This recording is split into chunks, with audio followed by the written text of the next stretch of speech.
오늘 묘하게 창립 20주년 되는 날, 오늘부터 사도행전 생명의 삶에 사도행전이 시작이 돼요. 일부러 우리가 한 것도 아니죠. 두란노 출판사에서 이렇게 정해놓은 순서인데, 우리가 이걸 보고 20주년 행사를 날짜를 정한 것은 아닌데, 묘하게 사도행전이 시작되는 날 우리가 창립 20주년 감사 예배로 드리게 됩니다. 그래서 이 사도행전은 아시다시피 교회가 어떻게 세워지는가, 또 어떻게 복음이 전해지는가에 대한 말씀이 기록되어 있죠. 사도행전은 누가가 이제 기록했습니다. 의사로 알고 있고 또 그리스어를 모국어로 하는 사람이다. 그러니까 유대인, 그러니까 이스라엘 사람은 아니다. 그리고 그는 선교 사역자였고 바울과 함께했던 선교 사역자였습니다. 누가복음도 역시 누가가 졌죠. 누가복음, 마태, 마가, 누가, 24장으로 만들어졌죠. 사도행전은 28장으로 만들어졌습니다. 그래서 마치 누가복음은 1편과 같고 사도행전은 2편과 같은 말씀이에요. 이제 누가의 입장에서는 그런 거죠. 사도행전 1장 1, 2절 한번 읽도록 하겠습니다. 데오빌로님, 나는 첫 번째 책에서 예수께서 행하시고 가르친 모든 일을 다 다루었습니다. 거기에 나는 예수께서 활동을 시작하신 때로부터 그가 택하신 사도들에게 성을 통하여 지시를 내리시고 하늘로 올라가신 날까지 하신 모든 일을 기록했습니다. 하면서 전편에 대한 이야기를 잠시 하는 거예요. 그렇죠? 첫 번째 책에서, 이 첫 번째 책은 뭘까? 바로 누가복음이죠. 누가복음에서 예수께서 행하시고 가르치신 모든 일을 다 다루었습니다. 그러면 이 사도행전은 도대체 어떤 내용을 누가가 다뤄야 할까라는 것을 암시하고 있겠죠. 그렇다면 두 번째 책, 사도행전에는 어떤 이야기가, 어떤 말씀이 있을까요? 자, 사도행전 1장에서 12장까지는 베드로가 중심이 돼요. 베드로가 중심이 돼요. 장소는 예루살렘, 유대 땅입니다. 이건 이제 초대교회를 비롯해서 이제 교회, 그 안에 교회 개척과 복음 전파가 이 유대 땅에서 어떻게 이루어지는지가 기록되어 있어요. 이것이 1에서 12장까지의 말씀이고, 그럼 13장부터는 어떤 내용이 있을까요? 이제 그 땅을 넘어서, 그렇죠? 유대 땅을 넘어서 열방으로 복음이 전해지는 말씀이 담겨 있습니다. 그래서 13장에서 28장까지는 누가 주인공이 누구가 중심이 될까요? 바울 사도, 그렇죠? 13에서 28장까지는 바울 사도가 중심이 됩니다. 그래서 아시아, 그러니까 아시아의 첫 번째 교회가 누구죠? 어느 교회죠? 안디옥 교회가 세워지죠. 아시아, 그리고 로마, 그리고 유럽을 향한 복음 전파, 이런 말씀들이 기록이 됩니다. 누가 그 일을 하시는가? 사도행전을 보면 누가 그 복음 전파를 하실까? 열방의 교회를 세워 나가실까? 그 질문을 할 수 있습니다. 누가 하시죠? 바울 사도가 하나요? 아니면 베드로가 하나? 그건 사람이 하는 것이 아니라 성령께서 하십니다. 누구를 통해서 하실까요? 물론 베드로나 바울 사도와 같은 그런 하나님의 제자들을 통해서 그 일을 이루어 가신다는 거죠. 그것을 하는 공동체가, 그들의 모임이 뭐죠? 그들의 모임이 바로 교회인 거죠. 그들의 모임이 바로 교회입니다. 복음을 전하는 사람들의 모임이 바로 교회인 것이죠. 교회, 공동체는 바로 하나님의 나라의 어떤 그림자와 같죠. 그림자와 같습니다. 하나님의 통치하시는 모임이에요. 아직은 부족합니다. 아직은 하나님의 나라가 이루어졌다고 볼 수는 없어요. 여기가 천국의 시작이긴 하지만 아직 천국이 이루어진 것은 아닙니다. 그래서 때로 어려움도 있고 때로는 문제도 있어요. 그것이 일종의 훈련이기도 합니다. 우리가 이 시간들을 도대체 어떻게 이겨나갈 것인가, 이 시험들을 어떻게 극복해 나갈 것인가를 통해서 사실 성장합니다. 특별히 이제 39천 니아스 미션 이번에 이제 가게 되는데 사탄이 참 공격을 많이 해요. 특히 니아스 미션을 선교를 가장 싫어하는 것이 바로 사탄이에요. 복음 전파를 가장 싫어합니다. 그래서 특별히 니아스 미션 때 많은 공격이 있어요. 사실은 저 개인적으로도 보면 리아스 미션을 처음 시작할 때 3년간 어려움을 당했어요. 굉장히 교회 가운데 어려움을 당했고, 또 WCM 세계 가난 운동본이 우리 4층에 오시면서 그 일을 본격적으로 시작하면서 또 3년간 제가 굉장히 어려움을 겪었습니다. 그 어려움은 제가 말로 할 수 없는 어려움이었어요. 진짜 지옥이에요. 제 개인적으로는 지옥을 경험한 만큼의 어려움이었습니다. 늘 사단은 공격합니다. 그러나 하나님은 그 시간들을 통해서 우리를 훈련시키시고 성장시키십니다. 중요한 것은 시험은 와요. 어려움은 옵니다. 근데 중요한 것은 우리가 그것을 하나의 영적인 성장의 기회로 삼아야 합니다. 그것을 극복하고 그것을 돌파해 나가는 힘이 여러분들 가운데 있기를 원합니다. 궁극적으로는 누구의 도움도 없습니다. 하나님과 여러분 사이의 문제인 것이지 누구를 보지 않으시기를 원합니다. 제가 처음 3년, 얼마 전에 3년 겪을 때도 뭐 누구를 탓하거나 누구를 본 것이 아니라 하나님과의 관계 안에서 그 문제를 풀어 나갔습니다. 그때 그 문제를 그 산을 넘었을 때, 그 터널을 지났을 때 하나님이 주시는 풍요함은 이루 말할 수가 없죠. 어떻게 교회가 세워졌는가, 어떻게 이방에 복음이 전해졌는가가 이제 사도행전의 말씀이죠. 사도행전 2장 1절에 4절 읽겠습니다. 오순절이 되어서 그들은 모두 한 곳에 모여 있었다. 그때 갑자기 하늘에서 세찬 바람이 부는 듯한 소리가 나더니 그들이 앉아있는 온 집안을 가득 채웠습니다. 그리고 불길이 솟아오를 때 혓바닥처럼 갈라지는 것 같은 혀들이 그들에게 나타나더니 각 사람 위에 내려 앉았습니다. 그들은 모두 성령으로 충만하게 되어서 성령이 시키는 대로 각각 방언으로 말하기를 시작했습니다. 이제 2장부터가 이제 성령께서 어떤 일을 어떻게 교회를 세워나가시고 어떻게 복음을 열방 가운데 전하게 하시는지가 이제 드러나기 시작을 합니다. 성령께서 하셨죠. 성령 세례 첫날이 바로 오순절날 마가의 다락방 가운데 제자들에게 오신 것입니다. 120명의 사도들 제자들 가운데 임한 것이죠. 이제 앞으로 이 말씀들은 차차차차 더 깊이 다루기를 원합니다. 그래서 교회는 성령 공동체입니다. 교회는 성령 공동체입니다.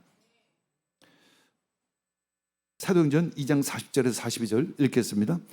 베드로는 이 밖에도 많은 말로 증언하고 삐뚤어진 세대에서 구원을 받으라고 그들에게 권하였다. 그의 말을 받아들인 사람들은 세를 받았다. 이렇게 해서 그날에 신도의 수가 약 3,000명이나 늘어났다. 그들은 사도들의 가르침에 몰두하며 서로 사귀는 일과 빵을 떼는 일과 기도에 힘썼다.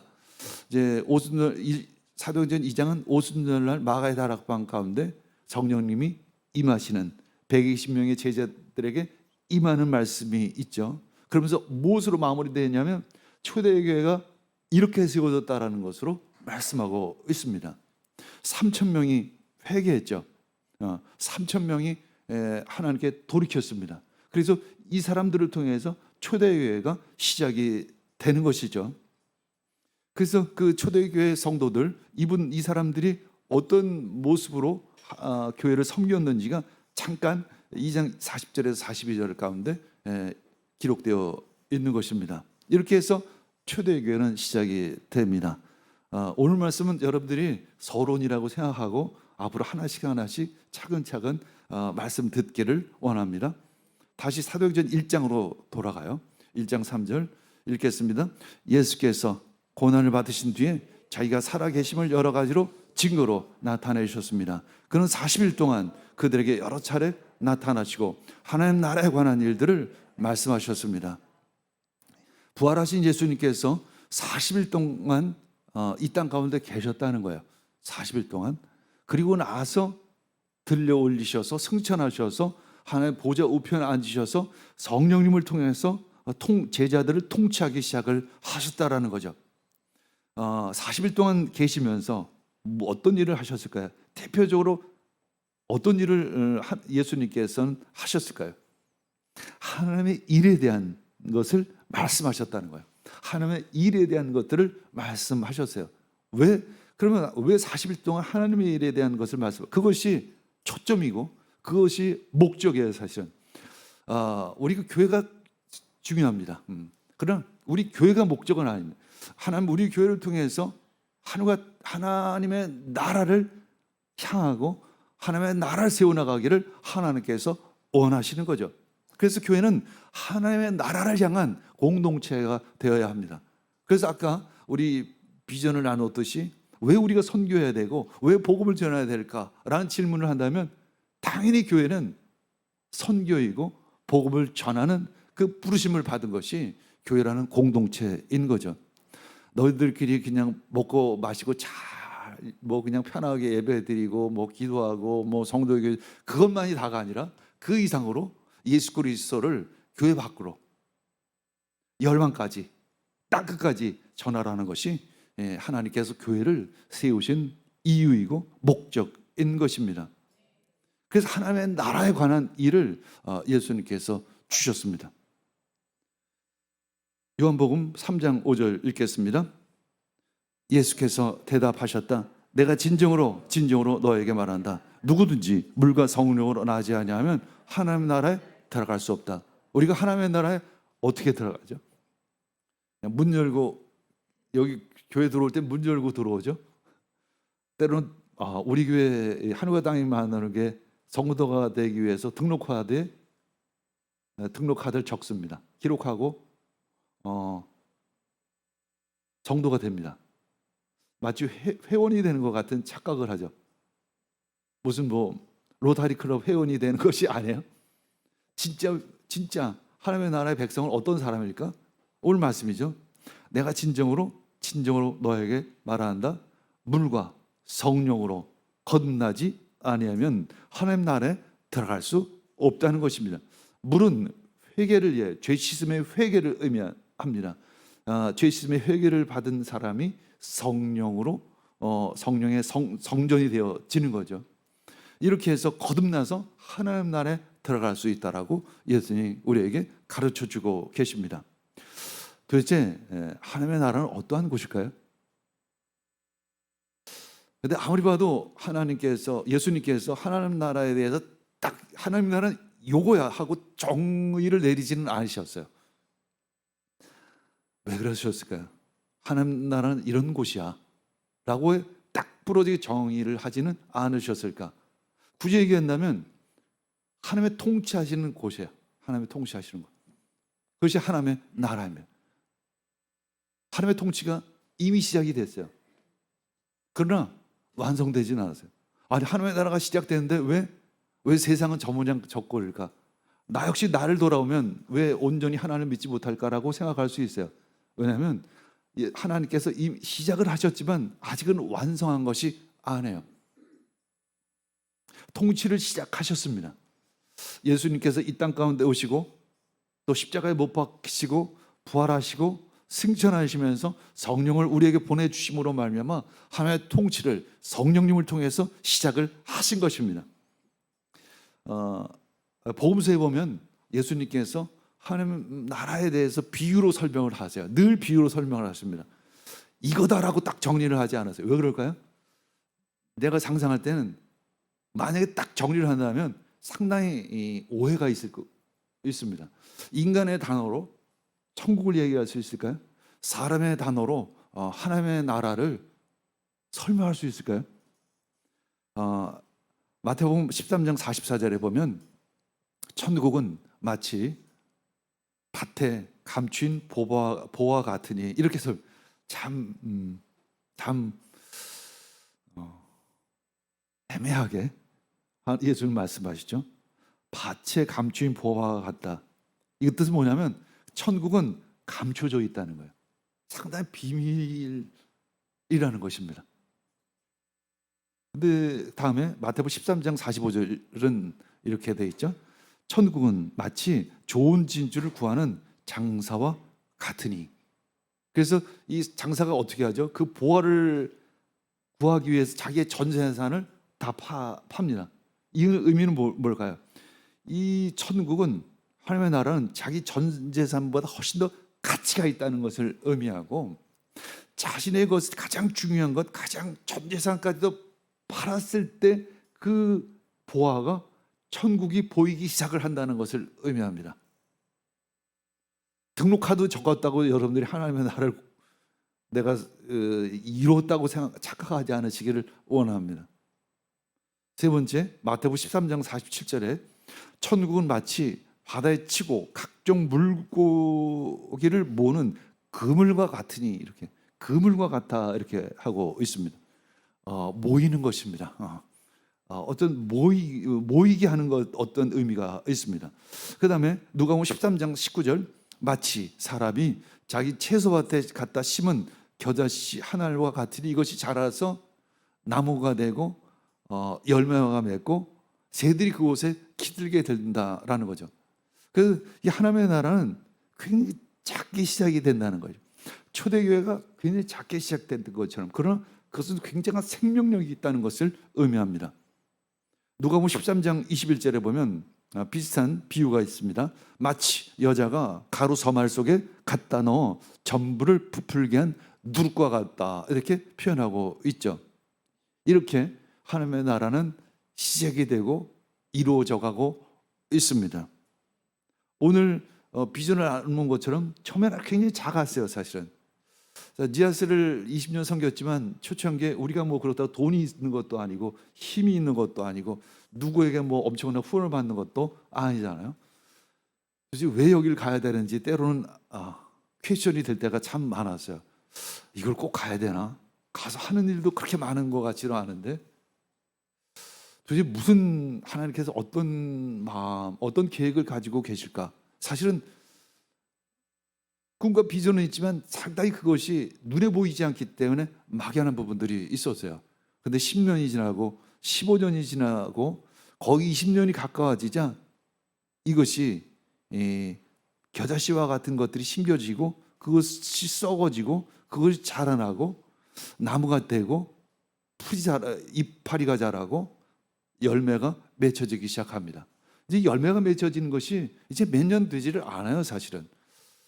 한 17년, 18년 되니까 그제서요 열매를 맺어주기 시작을 하는 거죠. 선교는 그렇게 쉽게 되는 것이 아니에요. 이건 비즈니스가 아니에요. 돈을 1억을 갖다 주고 1조를 갖다 줘도 선교가 되는 것이 아닙니다. 병원을 뭐 종합대학을 거기다 세웠다고 해서 그것이 선교가 되는 것이 아니에요. 선교는 사람을 변화시키는 것은 그렇게 해서 되는 부분들이 아니죠. 사도행전 1장 4, 5절 읽겠습니다. 예수께서 사도들과 함께 잡수실 때 그들에게 이렇게 분부하셨습니다. 너는 예루살렘을 떠나지 말고 내게서 들은 아버지의 약속을 기다려라. 요한은 물로 세례를 주었으나 너희는 여러 날이 되어서 성령으로 세례를 받을 것이다. 성령으로 세례를 받을 것이다. 이 약속을 기다리는 것입니다. 약속을 기다리라. 약속을 기다려야 됩니다. 왜냐하면 하나님이 하시기 때문에 그래요. 선교는 하나님이 하십니다. 제가 자주 우리 심사모한테 그런 얘기해요. 하나님이 내가 니아스를 가기를 원하시는 것 같아, 이렇게 표현해요. 그러면 좀 다른 목사님처럼 그냥 확실히 그렇다고 얘기하라고. 근데 그래요, 사실은. 하나님이 원하시는 것 같아요. 그래서 가는 거예요. 한 10년 전에 대학에 너무 바쁜 보직을 받게 됐잖아요. 그 보직 때문에 니아스를 가지 못할 것 같아요. 근데 하나님은 니아스를 가기를 원하시는 것 같아. 그래서 그 학교를 내려놓았던 것이죠. 교회는 그 약속, 말씀의 공동체입니다. 말씀의 공동체이죠. 예수는 유월절 십자가에 못 박히시고 3일 만에 부활하셨잖아요. 그리고 40일간 제자들에게 여러 가지 증거를 이야기하시고 하나님의 나라 일을 증거하셨습니다. 그리고 승천하신 후에 그로부터 일주일 후에 성령 세례가 마가의 다락방에 오순날 임한 거죠. 이것이 이제 정확히 50일이죠. 50일. 예수님께서 십자가 못 박히고 죽으신 후에 성령이 이 오순절날 임하신 것. 그 오순절이죠. 50일. 이 오순절날 하나님의 약속이 이루어진 것입니다. 하나님의 약속하신 그 말씀이 이루어지는 거예요. 약속이기도 하고 다른 표현으로 하면 말씀이기도 한 것입니다. 하나님께서 말씀으로 천지를 창조하셨죠. 말씀으로 우주 만물을 창조하셨습니다. 그런 것처럼 그 말씀이 이루어지는 것입니다. 하나님의 나라는 도대체 어떤 것인가? 제자들도 막연했어요. 사실은 도대체 하나님의 나라가 어떠한 곳일까? 여러분들에게는 하나님의 나라가 어떤 그림으로 느껴지십니까? 하나님의 나라가 어떻게 느껴지십니까? 그리고 도대체 언제 세워질까? 이런 것들이 제자들에게는 참 궁금했어요. 사도행전 1장 6에서 7절 읽겠습니다. 사도들이 한 자리에 모였을 때 예수께 여쭈었다. 주님께서 이스라엘에게 나라를 되찾아 주실 때가 바로 지금입니까? 예수께서 그들에게 말씀하셨다. 때나 시기는 아버지께서 아버지 권한으로 정하신 것이니 너희가 알 바가 아니다. 또 니네들이 알 바가 아니에요. 우리들이 알고 싶은 거는 보이는 거예요. 사실 늘 보이는 거야. 좀 보여주십시오예요. 사실은 늘 보여주십시오예요. 사실. 근데 하나님 보여주지를 않아요. 그걸 믿으라고 얘기하는 거죠. 늘 그런 개념이에요. 늘 믿으라고 얘기해요. 보여주지를 않으세요. 보여주는 순간 어떻게 될까요? 우리는 굉장히 오해를 할 것입니다. 엄청난 오해가 있을 거예요. 왜냐하면 우리가 보는 거에는 굉장히 한계가 있기 때문에 그래요. 우리 인간이 보는 건 굉장히 한계가 있어요. 그래서 보여주지를 않으십니다. 하나님의 나라는 그저 하나님의 통치로 다스려지는 그 나라라는 것만을 우리는 알고 있습니다. 하나님이 통치하시면 어떤 나라가일까? 우리는 상상할 수는 있어요. 개인적으로. 그것이 맞든 틀리든 상상할 수는 있어요. 하나님의 통치하면 도대체 그 나라는 어떤 나라일까? 참 좋은 나라이겠죠. 그렇죠? 싸움과 다툼이 없는 나라일 거고 전쟁이 없는 나라일 거고 아픔이나 슬픔이 없는 나라일 것이고 그런 나라입니다. 그런 나라. 누가복음 10장 9절 읽겠습니다. 그리고 거기에 있는 병자들을 고쳐주며 하나님 나라가 너에게 가까이 왔다 하고 그들에게 말하였다. 누가는 또 병자를 고쳐주며 하나님 나라가 너에게 가까이 왔다. 그냥 병자가 고쳐지는 거하고 하나님 나라에 뭔가 연관성이 있다라고 그 누가는 암시하고 있는 거예요. 그렇다고 해서 이렇게 생각하면 안 돼요. 하나님의 나라는 병자가 다 회복되는 나라야. 그렇게 좁혀서 생각은 안 되죠. 그냥 회복이 있는 나라라는 의미예요. 사실은 회복이 있는 나라예요. 예를 단순히 이걸 병이 고쳐졌어. 거기에 너무 초점을 맞추면 이것도 하나님의 나라를 왜곡시키는 거예요. 너무 좁게 보는 거예요. 그것을 크게 확대를 해서 생각해요. 치유와 회복, 평화가 있는 나라구나. 내 몸에 평화가 임하면, 내 세포에 평화가 임하면 어떤 상황일까요? 내 몸에, 내 세포에 평화가 임해. 그럼 병이 낫는 거죠. 이 내 몸에 평화가 없다는 것이 바로 질병이죠.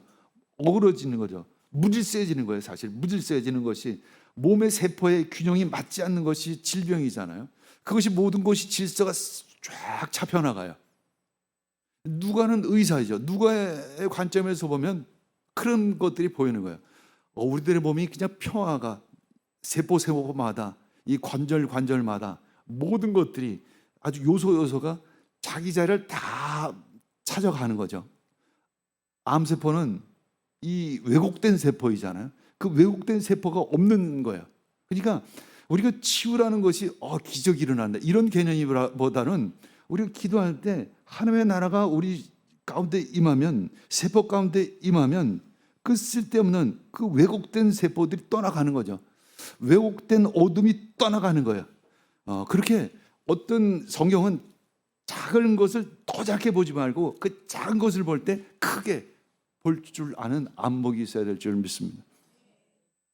교회는 그래서 증인 공동체가 됩니다. 사도행전 1장 8절 읽겠습니다. 그러나 성령이 너에게 내리시면 너희는 능력을 받고 예루살렘과 온 유대와 사마리아에서 그리고 마침내 땅끝까지로 내 증인이 될 것이라고 말씀하십니다. 제가 이제 우리 교회가 세워진 그 간증을 좀 해야 될 것 같아요. 20년 됐으니까. 제가 이제 33세에 이제 대학 교수가 되고 34 8살 때였었어요. 오전이 딱 지났을 때 내가 좀 더 다른 목표를, 더 큰 목표를 좀 세워야 되지 않을까라는 생각을 가졌어요. 그 연초였어요. 1월 96년 구주 얘기하면 1월 달 초에였습니다. 그래서 나는 늘 어떤 목적이나 목표를 가지고 뛰는 사람이었기 때문에 쉽게 얘기해서 이제 저 더 좋은 그 유명한 대학으로 가야 되지 않을까 그런 생각을 가지고 그때 이제 집사람하고 이제 그런 생각을 가지고 이제 어떤 드라이브를 했었어요. 그랬다 이제 그 37번 국도였는데 거기서 이제 설곡산이라는 곳에 친구를 통해 들었어요. 거기에 이제 어떤 수도원 같은 아주 조용한 기도원이 있다는. 그 이상하게 제가 기도원 같은 데를 가는 스타일이 아닌데 하나님께서 그쪽으로 발걸음을 이상하게 이끌으셨어요. 그날은 아주 이상해요.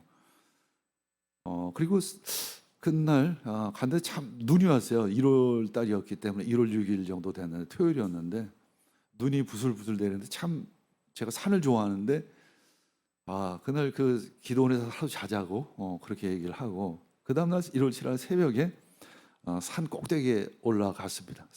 사진을 보여주시길 바랍니다. 사진을 보여주면서 저게 이제 뭐 그때 사진은 아니에요. 저게 그 후에 이제 또 올라가서 찍은 사진인데 제가 이제 그곳에서 한마디로 얘기하면 하나님을 만난 거죠. 인격적으로. 그래서 그곳에서 3년 동안 산으로 들로 냇가로 다니면서 저렇게 찬양하고 기도했던 때가 있었습니다. 다음 이런 길에 아주 굉장히 지금 굉장히 유명해졌어요. 그 당시에는 아무것도 없는데 무슨 지금 뭐가 있죠? 거기 피터 와그너 인스티튜트 뭐 그런 데가 있고 다일 공동체도 있고 또 뭐가 있죠? 거기 그 홍정길 목사님이 교회 거기 세웠죠. 그게 다 세워지기 전에 그 산이에요. 그래서 거기가 굉장히 깨끗하다고 얘기한 산이에요. 그래서 사람들이 많이 찾아오는 그 기도원은 아닌데 이상하게 그 후로 제가 3년 기도한 후로 그 지역에 그런 것들이 굉장히 많이 생긴 거예요. 사실 그것도 저에게는 우연이 아니에요. 사실 지금 가서 보면 많은 선교단체 이런 것들, 교회 이런 것들이 그 산 꼴짝에 세워졌잖아요. 근데 그 전에 제가 이제 벌써 96년, 97년도니까 이런 산길입니다. 이건 후에 찍은 거예요. 그때 찍은 건 아니고 다음. 그때 이렇게 작은 기도원이 하나 있었어요. 다음 이렇게 중턱 정도 됐고 이제 산꼭대기 올라가면 이제 저렇게 저기 응답봉이라고 하는 봉우리가 있습니다. 저기에 올라가서 기도하는 거죠. 그래서 3년 동안 제가 저기 올라가서 눈이 오나 비가 오나 바람이 부나 저거는 거의 추위와의 싸움이에요. 저거는 기도는 영하 뭐 20도 30도 내려가기 때문에 한번 추위에 지기 시작하면 기도가 안 되고 그거는 완전히 추위를 이기면 이제 기도가 되기 시작하고 그때는 더 깊이 기도가 돼요. 그래서 그런 시간이 있었고 다음 그러고 이제 오늘의 교회에서 이제 평신도 사역을 했죠. 근데 저는 이제 좀 특이한 케이스가 오늘의 교회 이제 중심으로 들어간다는 게 굉장히 좀 다른 차원이 있는데 저는 주로 오히려 젊은 사람들이 밑에서 나를 이렇게 추대해서 중심으로 간 스타일이 굉장히 아주 특별한 케이스죠. 그 당시에 지금도 요즘에 보면 30, 40대 우리 젊은이들이 교회를 찾아오는데 그때도 30, 40대들이 저를 이렇게 추대해서 결혼 예배를 제가 전체를 맡게 됐어요. 근데 뭐 이제 극동 방송에서 뭐 인터뷰가 오고 막 그러더라고요. 그래서 딱 그 인터뷰 오고 내가 막 유명해지려고 막 그래요. 그래서 안 되겠다. 난 하나님 안에서 유명해지고 싶지는 않았어요. 그래서 내려놓고 이제 연천에 있는 전방 교회를 섬기기 시작했습니다. 아주 산골에서 그렇게 산골이 없었어요. 나를 데리고 왔던 부목이 이제 집차를 타고 올라갔는데 속으로 그랬대요. 너무 올라가다 저분이 포기하고 내려가는 건 아닌가. 근데 나는 속으로 그랬어. 더 들어가라, 더 들어가라, 더 들어가라, 더 들어갔으면 좋겠어요. 그래서 산골대기 갔는데 한 300계단 층계로 한 45도로 이렇게 한참 올라가니까 교회가 다 쓰러져 가는 교회가 군인 교회가 하나 있었습니다. 그래서 문짝이 막 흔들거리고 바람이 들어오고 막 그런 교회였는데 그 교회를 이제 한 1년 동안 섬기고 이제 부대 안에 다시 교회를 제대로 세웠어요. 그리고 후배에게 넘겨주고 이제 나는 이제 다른 교회를 또 그런 교회를 섬기려고 나왔는데 그 교회가 이상하게 안 돼요. 연결이 안 돼요. 그래서 그리고 이제 오늘 교회 다시 갔는데 예배는 드려야 되니까 2층에서 그 당시만 해도 뭐 오늘의 교회가 뭐 사람들이 뭐 성도들이 엄청나게 왔을 때죠. 2층에서 예배드릴 장소가 없어 서서 2층에서 예배를 드리는데 예배 드리는데 너무 좋더라고요. 너무 좋아요. 근데 우리 집사람하고 딱 눈이 마주쳤는데 서로 마음이 통했어요. 딱 나오는 순간 더 이상 오지 말자. 왜 더 이상 왜 오지 말아야 되죠? 너무 좋아서. 여기는 우리가 있을 필요가 없다는 거예요. 여기 우리가 아니 뭐 이렇게 몰려오는데 우리가 여기서 뭐 그냥 자리 하나 더 차지한다고 해서 무슨 하나님 나라에 도움이 될 것이냐. 그래서 더 이상 오지 말자고 이제 결정을 하고 근데 이제 예배를 드려야 되는데 갈 데가 없잖아요. 그래서 친구 디자인 사무실 우연히 놀러 갔는데 그 친구가 하는 얘기가 우리 여기 회의실 비어 있는데 여기서 예배 드리라는 거예요. 주일날. 그래서 그러냐고. 그래서 그렇게 해서 이제 예배를 드리기 시작한 것이 20년 전에 5월 15일 즈음이었습니다. 즈음이요. 그래서 역삼동의 친구 디자인 사무실에서 이제 예배 드리기 시작해서 간판도 없고 아무것도 없이 뭐 조카하고 셋이서 예배 드렸는데 그 친구가 올 줄 알았는데 사장 친구가 안 오더라고요. 근데 어떻게 알고 아는 사람도 아니고 오늘의 교회에 있는 사람도 아니고 한 사람 두 사람 오기 시작했습니다. 그래서 그 옆에 이제 교회를 새로 개척했는데 거기가 완전 술집 골목이에요. 역삼동이 술집 골목이 굉장히 유명합니다. 그냥 그것도 이 홍대나 이런 술집이 아니라 굉장히 음침한 술집이 굉장히 많은 골목이에요. 근데 그곳에서 어떻게 전도할까라고 생각했을 때 방법은 이제 북카페 형태밖에는 쉽지가 않겠다는 생각이 들어서 그 당시에 북카페 교회를 20년 전에 시작을 한 거예요. 다음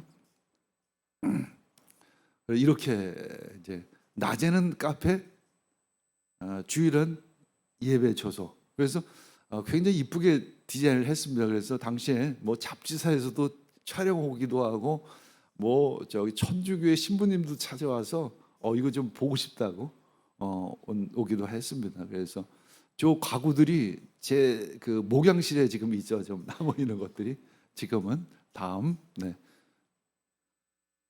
그리고 이제 1년 후에 이제 니아스 미션이 시작이 됐어요. 저기 이제 메단에서 같이 예배드리는 장면이 다음. 우리 수혜리 목사님. 네, 다음. 이것이 이제 니아스가 하는 비행기예요. 제가 이제 사진을 찍었기 때문에 나는 없는데 6명이서 니아스를 방문했었죠. 그 당시에 이제 저 비행기는 한 5, 60명 타는 저게 뜰까 하는 비행기예요. 저게 뜰까 하는 비행기가 지금은 굉장히 커졌어요. 다음. 네. 그 당시에 이제 가서 찍은 인도네시아는 모슬렘 세계 최대 모슬렘 국가죠. 다음 우리 방호 목사님 20년 전에 방호 다음. 그런데 이제 갔다 와서 3주 만에 진도 8.7의 지진이 있었죠. 보통 진도 우리나라 주의 뉴스를 들어보면 7점 몇 정도 돼요. 8.7은 진도 1 차이가 10배 차이예요. 10배. 그러니까 진도 7점 몇하고 8.7은 뭐 말할 것도 없이 차이. 그러니까 하나도 남는 것이 없어요. 8.7 정도 되면 8.7이 되면 다음 이제 이런 상황에서 이제 하나님 저에게 마음을 주셔서 니아스를 품으라는 마음을 주셨어요. 그래서 이제 가운데 계신 분이 정근모 그 당시에 사랑의 집짓기 해비타트 이사장님이에요. 그래서 사랑의 집짓기를 이제 니아스에 시작하기로 하고 다음 그 당시에 이렇게 올망졸망 요게 우리 그 당시에 교회 전부입니다. 요식 그거 다요. 직장 간 사람 이제 서너 사람 빼고 오 사람들이 이제 니아스 미션을 시작한 거예요. 저게 제 1차 니아스 미션 준비하는 거예요. 뭐 사탕도 싸고 요즘 우리 사탕 싸듯이 당시에 사탕 싸고 다 젊은이죠. 다. 그리고 이제 그렇게 이제 1차 니아스 미션을 다녀온 후에 이제 김보밀 총재님을 만났어요. 만나서 니아스에 가난 운동이 필요합니다.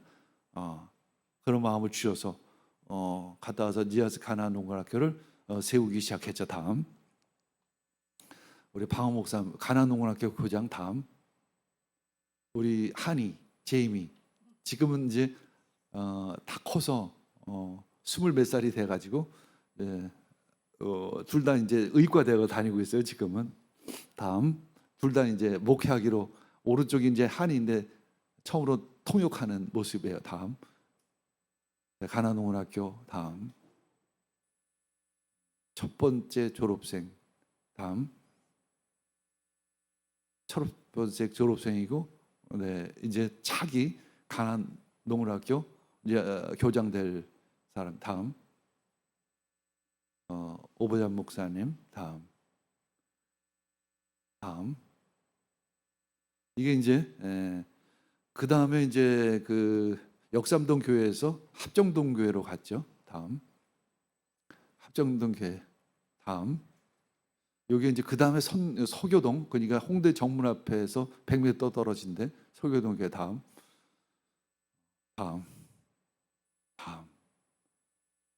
이렇게 그 다음에 이제 화수목 빌딩 신수동이죠. 신수동으로 갔을 때 우리 명예 총재님 오셔서 그 당시에 총재님이 오셔서 축복해 주셨어. 다음 그 다음에 이제 이렇게 비전 센터로 오게 됩니다. 이렇게 해서 지금은 세계 가난 운동을 통해서 본부를 통해서 함께 성령 운동과 가난 운동을 펼쳐가고 있습니다. 선교는 이렇게 시작이 되고 이렇게 이루어져 가고 있다는 것. 이것이 바로 사도행전이고 지금도 그 일은 진행형입니다.